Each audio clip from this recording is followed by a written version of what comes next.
Olá a todos, sejam bem-vindos, sejam muito bem-vindos ao canal mais uma vez. Nesse momento eu gostaria de fazer uma breve grupo de sugestões para o estudo da Bíblia, né? Em especial nós vamos comentar aqui sobre a lição, a lição 13 já foi passada, né? Já está na internet. Eu gostaria apenas de fazer um comentário com vocês sobre algumas sugestões que eu tenho em relação ao estudo da lição. Você vendo esse conteúdo como relevante, peço que curta, compartilhe, se inscreva e nos ajude a divulgar a palavra de Deus. E logo mais nós vamos iniciar o nosso estudo.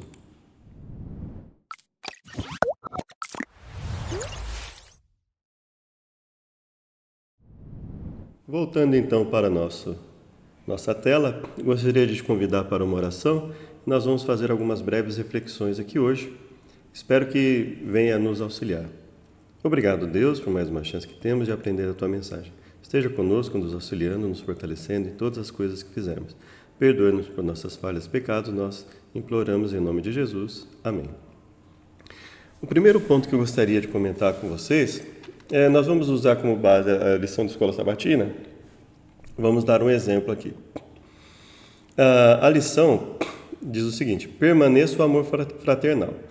Ou seja, o foco o autor da lição quer que nós foquemos, dentre outras coisas, assim, dentre outros assuntos que vamos falar, né, durante a semana, que no estudo da lição, dentre várias coisas que tivermos ali, que o nosso foco seja analisar todo o contexto e enxergar como isso se relaciona, por exemplo, com a permanência do amor fraternal. Então esse é o foco, não é? Essa é a base. Então, o amor fraternal seria, por exemplo, o termo-chave, amor fraternal. Então, nós temos aqui o verso-chave, que é o verso para memorizar, o verso-chave, é o verso central. Seja constante o amor fraternal.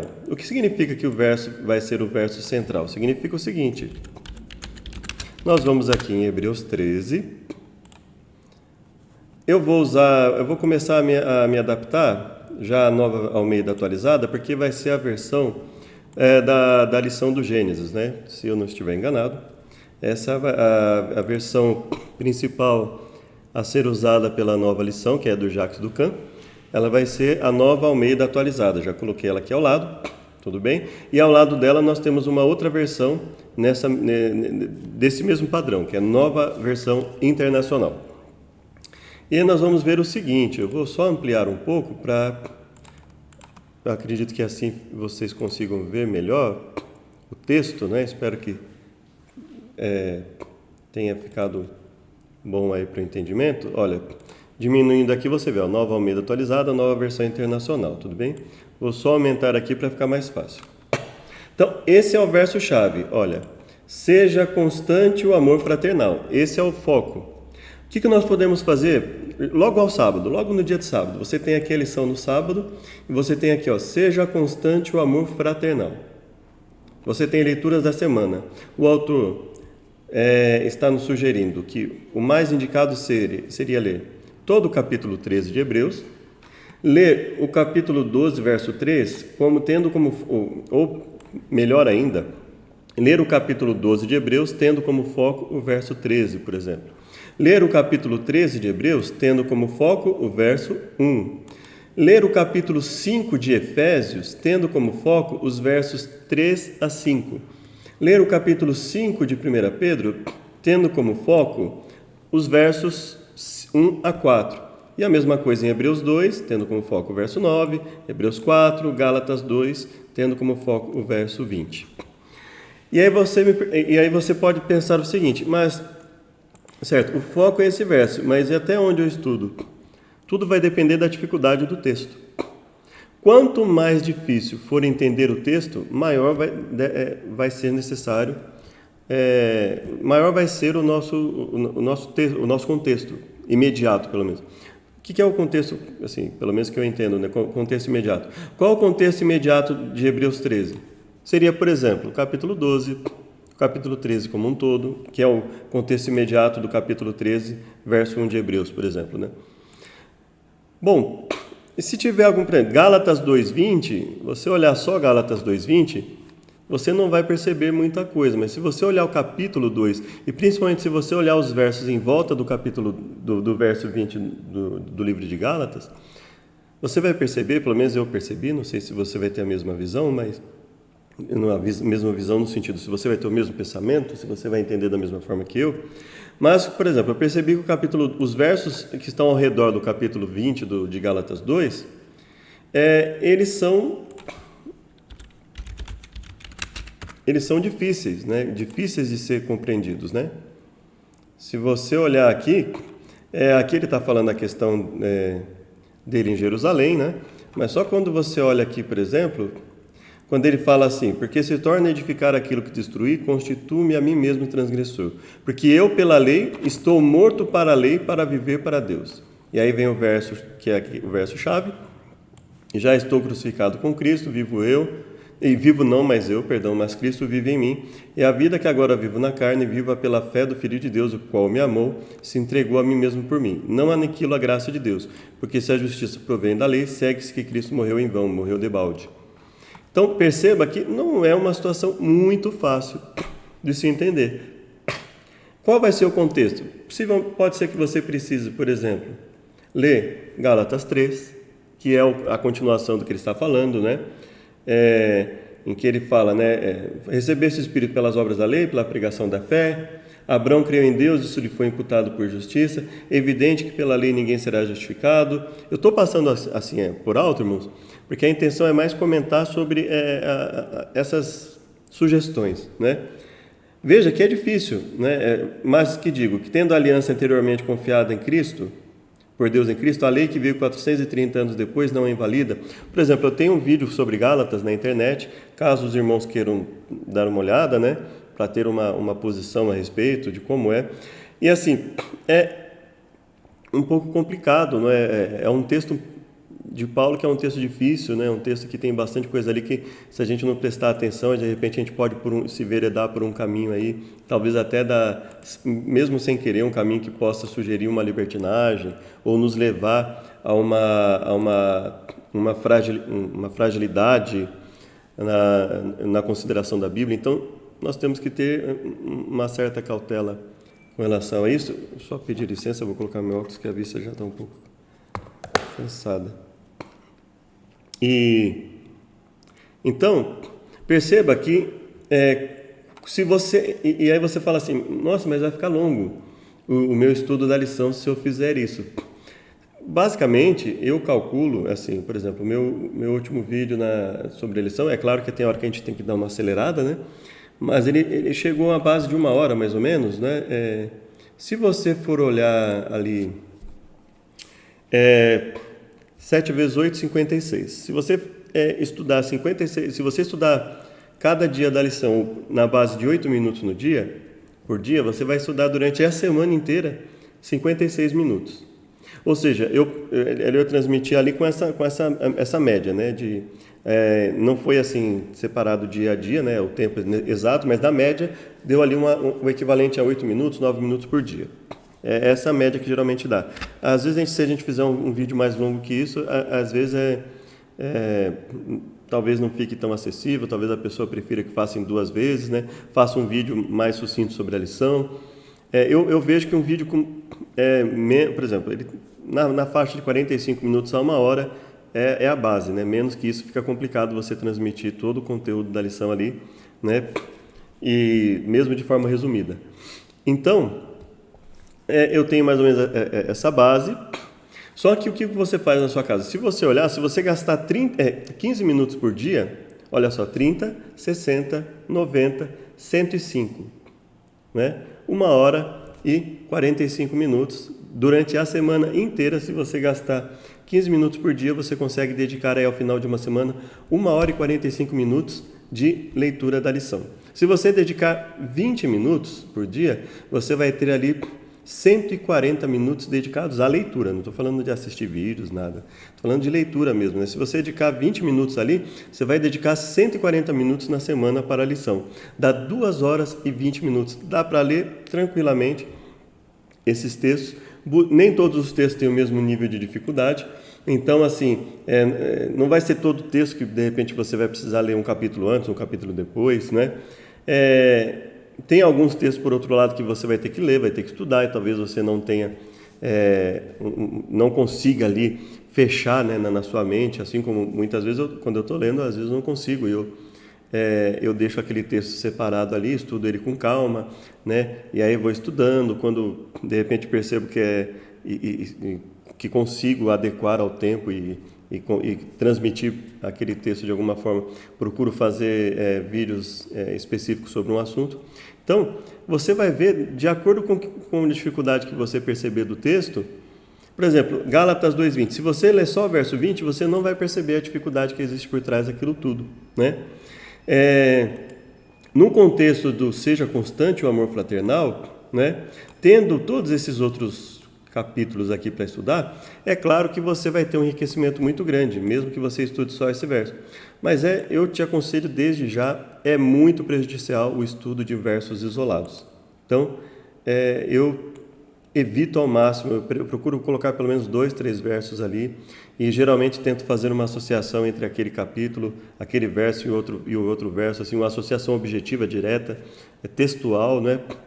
Para ele não ficar perdido ali fora do contexto, porque eu não sou muito fã. Então, o que eu vejo assim, eu sempre olho para esses versos da lição, ó, verso 13 só do capítulo 12, verso 20 do capítulo 2 de Gálatas, verso 16 do capítulo 4 de Hebreus, eu sempre vejo como o seguinte, são versos que você vai focar, ou seja, você pode ler todo o capítulo 4, pode ler uma parte longa do capítulo 4, que seja suficiente para você entender o verso 16, mas o ideal é que você olhe o verso 16 como o foco, a chave, o verso-chave ali, o verso principal dentro do assunto, e aí você lê o contexto para você buscar entender. Se você fizer isso, eu percebo isso, e outras pessoas aí que você for analisar na internet, elas também percebem que o estudo ele costuma ficar muito mais rico, né?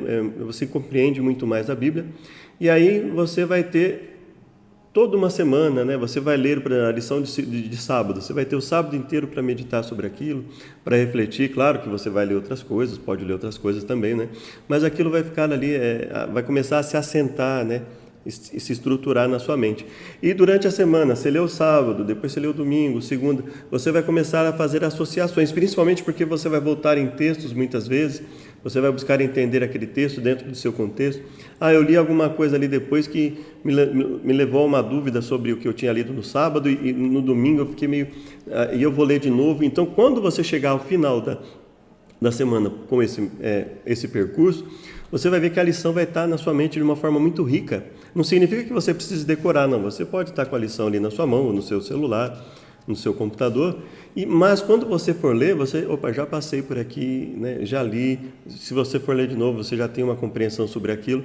Então, o primeiro ponto é enxergar esses versos que estão aqui isolados como versos-chave, né? Verso-chave para você, ou seja, ele é o verso foco, mas você não, ou mesmo uma passagem como verso 1 a 4, versos 3 a 5, você vai ver que geralmente você consegue enriquecer muito o seu estudo se você buscar o contexto, pelo menos o capítulo, ou alguns versos antes, alguns versos depois do que é sugerido pela lição, porque o que o autor está querendo dizer aqui, olha, o foco é Efésios 5, 3 a 5, mas isso não significa que você não possa, né? Você pode ler o contexto ali, o que está antes, o que está depois, ler outra parte da Bíblia, isso vai enriquecer bastante o seu estudo. Esse é o primeiro ponto que eu gostaria de colocar.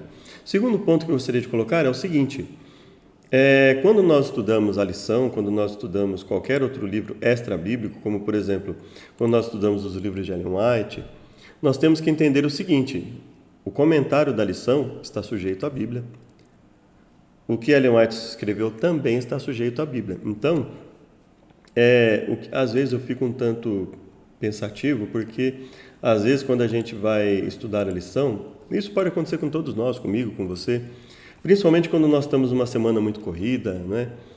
Às vezes a gente não consegue estudar tão profundamente a lição e nós corremos o risco de fazer a Bíblia o coadjuvante, não o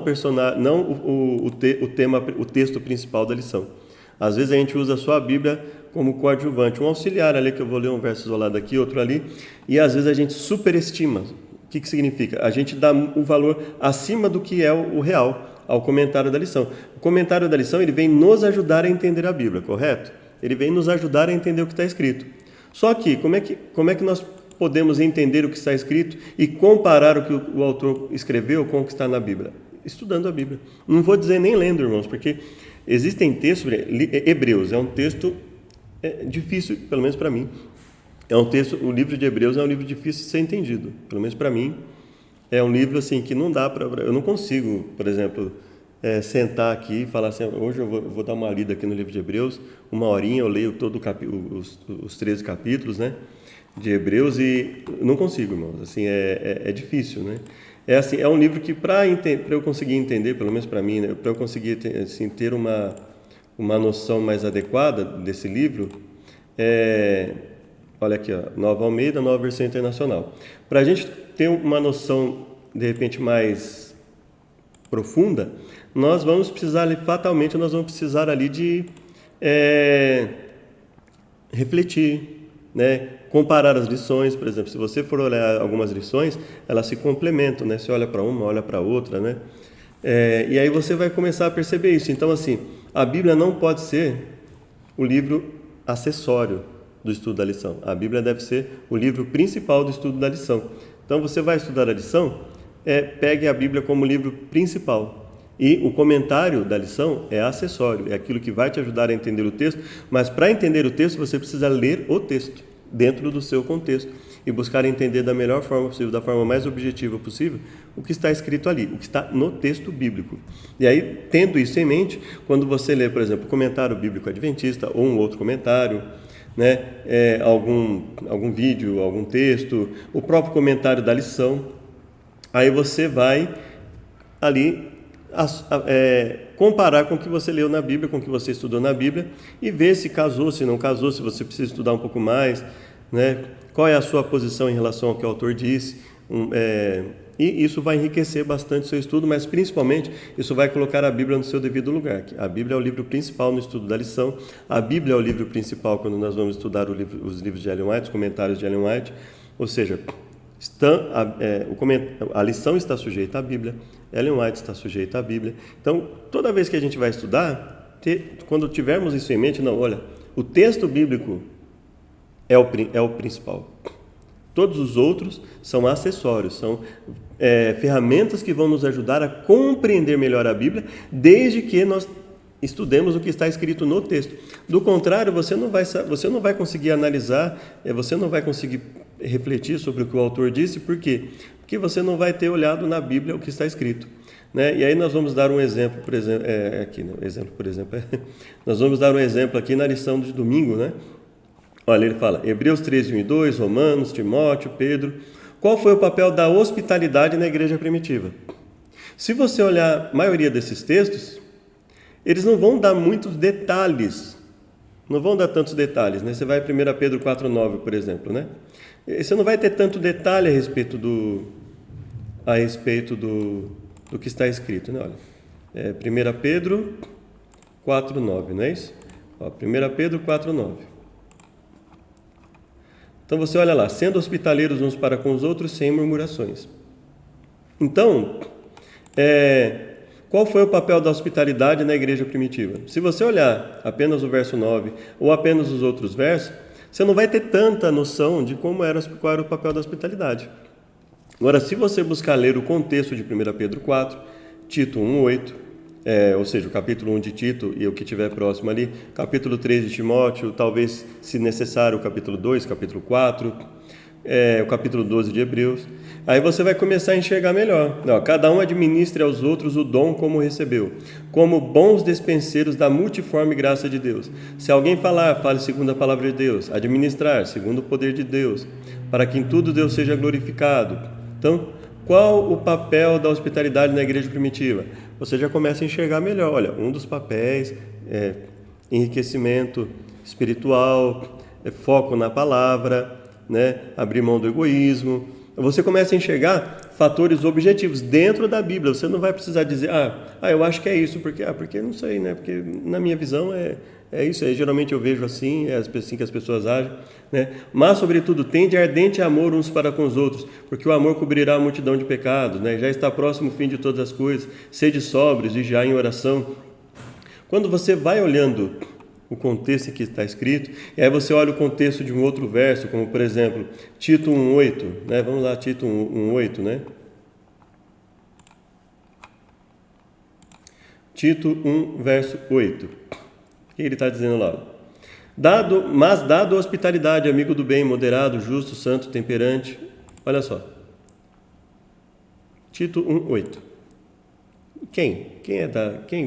Sobre quem ele está falando? Sobre todos nós, né? Também se aplica a todos nós, mas ele está falando de alguém especificamente. Provém que o bispo, então aqui, o texto inicialmente ele está falando sobre o bispo, ele está falando sobre uma função exercida na igreja de Deus, olha só, né? Para que nós possamos servir a Deus, né? Exercer as funções dentro da casa de Deus e da causa de Deus, né? No projeto de Deus, nos planos de Deus, nós temos que buscar ser irrepreensíveis, despenseiros da casa de Deus, não soberbo, iracundo, nem dado ao vinho, espancador, cobiçoso, dado à hospitalidade. Então a hospitalidade é um dos frutos que Deus pode gerar na nossa vida, né? É uma das transformações que Deus traz à nossa vida. Então veja que você começa a enriquecer mais o seu estudo, retendo firme a fiel palavra, que é conforme a doutrina. Olha só, né? Hebreus fala lá de manter a palavra, Pedro fala da palavra, Hebreus fala de manter a palavra, né? Olha, então é o exercício da palavra na nossa vida, manter a palavra de forma fiel, de forma leal na nossa vida, sem nos desviar para a esquerda, para a direita. Então, percebe que enriquece o estudo, né? Então, esses são pontos que eu gostaria de ter comentado com vocês, né? Primeiro ponto, sempre buscar analisar o contexto dos versos, né? Esses versos, ter em mente que esse aqui é o verso-chave, é o foco. Quando eu for analisar 1 Pedro 4, o foco vai ser o verso 9. Como entender o verso 9 à luz do seu contexto? Ou seja, tendo em mente o que está antes, o que está depois do capítulo, do verso 9, do capítulo 4, verso 9, por exemplo. Mesma coisa, Tito 1,8. Eu vou olhar Tito 1,8, mas tem alguma coisa lá para cima do verso, para baixo do verso, um pouquinho antes, um pouquinho depois, que me ajuda a compreender? Olha que bom, consegui. Então, isso vai enriquecer o seu estudo, isso vai fazer com que você compreenda melhor o comentário do autor e até avalie, né, se você concorda ou não com o comentário, em algum ponto aqui ou outro ali, né? Isso não vai diminuir em nada o estudo da lição, vai enriquecer o estudo. Então, são pontos importantes que você precisa ter em mente. Evitar analisar os versos de forma isolada, olhá-los sempre dentro do seu contexto, isso vai enriquecer bastante o seu estudo. Segundo ponto, a Bíblia é o livro principal. Quando você vai estudar a lição é um auxiliar para o entendimento da Bíblia. Aí quando você lê essas coisas, aí você vai lá, o cristianismo foi um movimento peregrino, muitas vezes dependia da hospitalidade de cristãos e não cristãos. Por exemplo, quando você vê Jesus falando com os apóstolos, né, falando assim, olha, quando você for, procure uma casa que seja digna, se hospede ali, né? Se a casa for digna, né, a vossa paz vai descer sobre ela, senão ela vai voltar, e se ninguém vos receber, vocês vão embora. Então, ali o que ele está dizendo ali? Ele está falando, olha, vocês vão depender da hospitalidade das pessoas também. Orem a Deus para que Deus ilumine vocês, para que vocês possam encontrar pessoas ali dispostas a ajudar no trabalho. Então, olha, é verdade. Então, olha só, se eu lembro desse texto e eu vou buscar esse texto lá na Bíblia, vou pesquisar, onde está esse texto na Bíblia? Posso pesquisar aqui na internet, colocar uma parte do texto, né, e achar onde ele está. Isso você vai enriquecer o seu estudo e você vai embasar cada vez mais com a Bíblia, dar uma base bíblica cada vez maior para o seu estudo da lição, inclusive ao entender os comentários do autor, né? A questão da hospitalidade provavelmente não se refere apenas à falha em acolher alguém, mas à negligência intencional, né? E se você olhar, por exemplo, quando Paulo comenta, né, lembre-se dos presos como se estivessem na cadeia, dos que sofrem maus tratos como se você mesmo fossem maltratados. Então ele está falando, olha, você deve planejar auxiliar as pessoas. Isso não deve ser um incidente na sua vida, algo que ocorra eventualmente. Você deve buscar auxiliar as pessoas da melhor forma possível. Então, isso nos leva a crer o quê? Que a falha Não está falando de uma falha eventual, mas da negligência intencional, ou seja, eu deixar de ajudar essas pessoas e apenas eventualmente, se quando houver alguma oportunidade né, que ocorreu ali ao acaso, por exemplo, né, e ajudar. Não, ele está, olha, que isso deve ser algo constante na nossa vida. Tendo isso em mente, tendo essa leitura do capítulo 13 de Hebreus, por exemplo, nós conseguimos entender por que o autor está colocando aqui, que provavelmente ele se refira a uma negligência intencional. Então perceba como isso enriquece bastante o estudo. Você faz da Bíblia o livro central do seu estudo, e aí você compreende o que ela está dizendo. E o mesmo vale, por exemplo, quando você for ali, né? Terça. Nós vamos para sexta-feira para finalizarmos nosso vídeo aqui.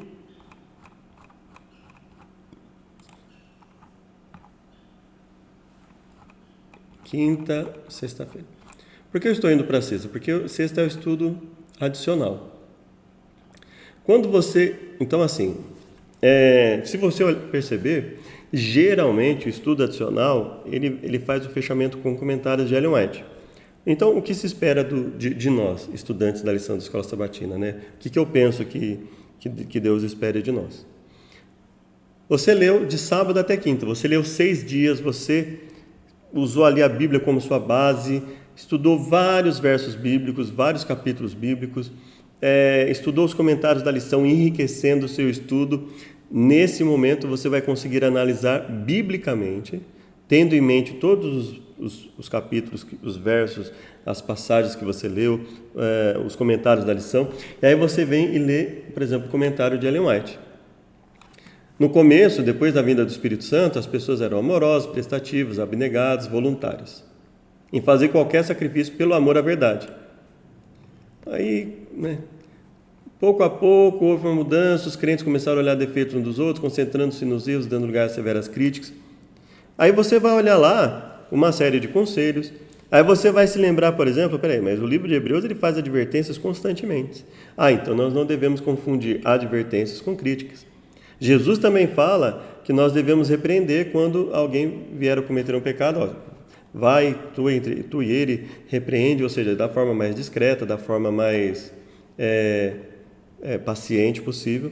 E vai ter momentos que vai precisar ser um pouco mais enérgico, dependendo do ocorrido, né? Isso, por exemplo, eu tenho 2 filhas e existem momentos que eu vou conversar com elas de uma forma mais paciente, mas existem circunstâncias que eu tenho que ser um pouco mais enérgico, né? Às vezes, por exemplo, as 2 começam lá a brigar, a gritar e aí eu estou conversando e não resolve, aí eu tenho que chegar, né, e falar um pouco mais rígido, olha, vamos parar com isso. Então, tudo vai depender do momento, mas aí você vai conseguir criar todo um cenário bíblico na sua mente quando você lê isso aqui. Um outro ponto, por exemplo, você vai buscar comparar, você vai olhar, por exemplo, qual o livro que fala, por exemplo, sobre os cristãos primitivos? Atos dos Apóstolos. Então eu vou lá, Atos 1, Atos 2, né? E os seguintes, né? Olha, Atos é um livro interessante. Bom, outros livros que falem sobre as pessoas serem prestativas. Eu lembro que Paulo faz alguns comentários de igrejas ali que estavam sendo prestativas. Então, veja, você começa a enriquecer. E qual é a intenção de Ellen White? Qual é a intenção de Deus ao inspirar Ellen White a escrever isso? É fazer justamente que você se lembre disso. Olha só, olha aquele que ela está falando do primeiro amor. Aqueles eles se perdem ali, começam a perder de vista o Salvador e seu amor, começam a se tornar estritos na observância de cerimônias exteriores. O que ela quer dizer com isso? Tornar-se estritos na observância de cerimônias, rigorosos, mais rigorosos na teoria do que na prática. Quer dizer, eu não preciso de teoria, só preciso de prática. Ela está querendo dizer que a teoria não pode substituir a prática. Não, a teoria não pode substituir a prática. Então eu preciso ter uma prática, mas eu preciso entender a Bíblia também. Mas não adianta nada se eu aprender a Bíblia e não praticar. Olha que interessante. E aí você começa o que começa a acontecer com você? Pelo menos o que acontece comigo. O propósito que Deus tinha ao inspirar Ellen White a escrever isso, eu sinto que Deus alcançou em mim, que é o quê? Me levar à leitura da Bíblia. Então, de repente, eu li, ou eu já tinha percebido, ou não tinha percebido, né? Ou já tinha percebido e estou reforçando isso. Em seus zelos para condenar os outros, passavam por alto seus próprios erros. olha, né? Isso aqui parece muito com o que Jesus escreveu lá, né? A pessoa que tem uma trave quer tirar o cisco do olho do outro. Mas e quando é o contrário, né? E quando o irmão tem uma trave e ele não quer tirar, aí você vai deixar de adverti-lo? Né? E como é que fica? Então, está vendo a questão do conhecimento bíblico, questão do equilíbrio, né? A questão de entender o que o texto está dizendo, de ter em mente, quer dizer, criticar e advertir são a mesma coisa? Criticar e repreender dentro da palavra são a mesma coisa? Evidentemente não. Então você vai começar a analisar biblicamente. E aí, o que Deus quer que nós façamos aqui com a leitura disso aqui é o quê? É irmos lá para a Bíblia. Mas nós já fomos durante a semana inteira. Então, quando nós lemos isso aqui, caso precise de mais algum verso para complementar, nós vamos buscar outros versos também, né? E aí, se eu não lembrar, de repente eu vou pegar um estudo bíblico, né, que eu tenho em casa ou na internet. Então, veja, e aí, o ideal que eu sugiro aqui para vocês na lição de sexta, não é apenas ler.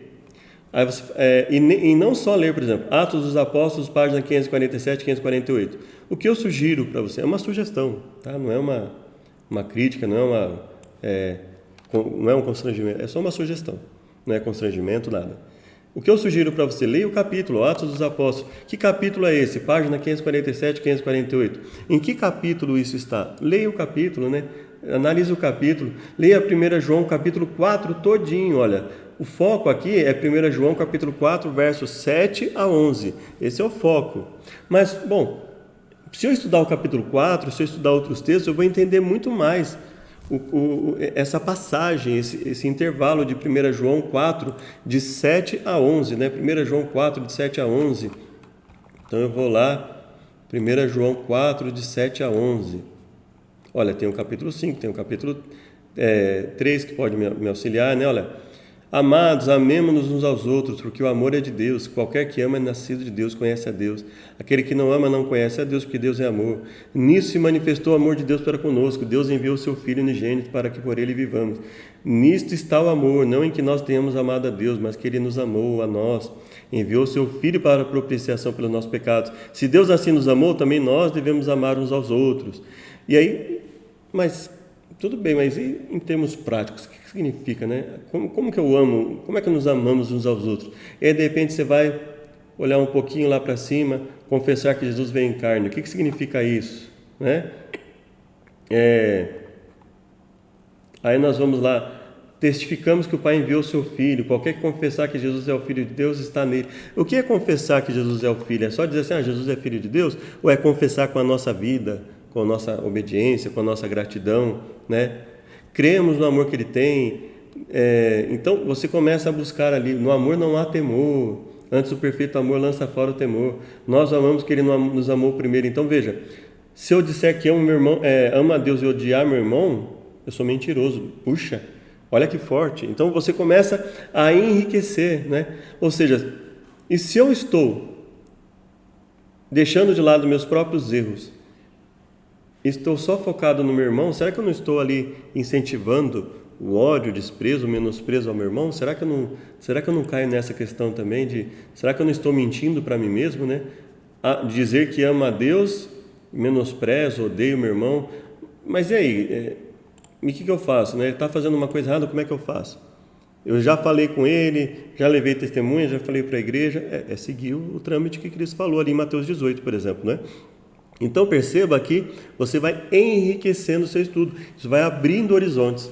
Então, se você fizer o estudo da lição dessa forma, eu acredito que você não vai gastar mais que 15, 20 minutos aí para fazer a leitura dos textos que a lição pede, né? 20 minutos mesmo estudando ali o contexto. Nem todo texto você vai precisar necessariamente ler o capítulo inteiro. Às vezes você lê 2, 3 versos antes, 2, 3 versos depois, você consegue ter uma noção melhor do texto. Por outro lado, tem alguns versos, tem algumas partes da Bíblia, principalmente quando se trata de profecia, que não dá muito certo você ler só 2, 3 versos antes, 2, 3 depois. Você precisa muitas vezes ler o capítulo inteiro, o livro inteiro, né? É um pouquinho mais complicado, mas é muito gratificante. Espero que tenha sido útil. Te convido para uma oração para nós encerrarmos então esse vídeo. Obrigado, Deus, por mais uma vez estarmos aqui na Tua companhia.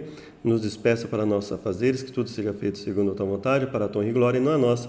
Nós agradecemos, pedimos que esteja com todos aqueles que não tiveram acesso à Tua palavra ainda, que possamos alcançá-los de alguma forma. Auxilia a Tua igreja na face da terra. Nós imploramos em nome de Jesus. Amém. Muito obrigado. Até o próximo estudo.